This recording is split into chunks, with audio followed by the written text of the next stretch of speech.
Para sa dugang nga mga balita sa Negros Kagpanay, mangin kauputan si Adrian Prietos. Adrian?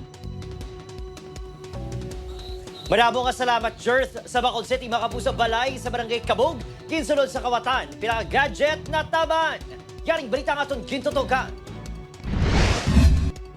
Sa sining CCTV footage, makita nga nagatiid ang lalaki.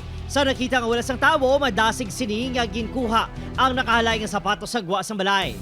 Sa isa pang anggulo sa CCTV, makita nga sang nakasulod ng lalaki sa balay, nagpangtuki ini sa kaparador kag iban pa kapagkabutang. Kuha ang insidente sa Barangay Kabog, Bacolod City.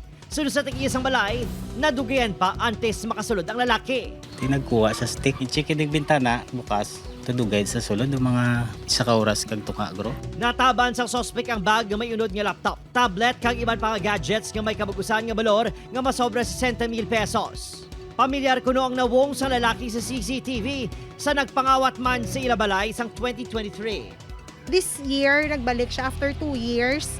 Same Japon nga tawo, pero nagniwang siya, nagtigulang siya. Pero ang guts niya magsulod, grabe.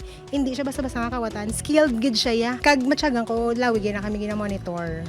Base sa kuha sang CCTV, posible gagil planuhan sang maayos ang sospek ang pagsulod sa balay. Ang kawatan ka panila gid ya. Kami man ang ginabantayan mo.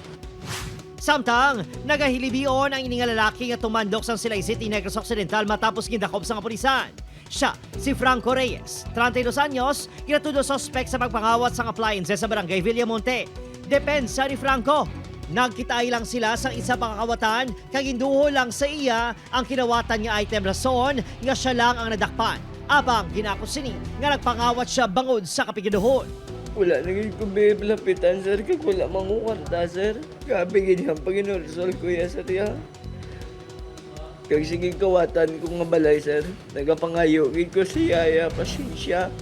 Ginibisikiran pa sa kapulisan ang aligasyon sa sospek nga hindi niya kilala ang isa ka nakapalagyo. Opo Kiril Kisilio, Adrian Pretos, 1 Western Visayas.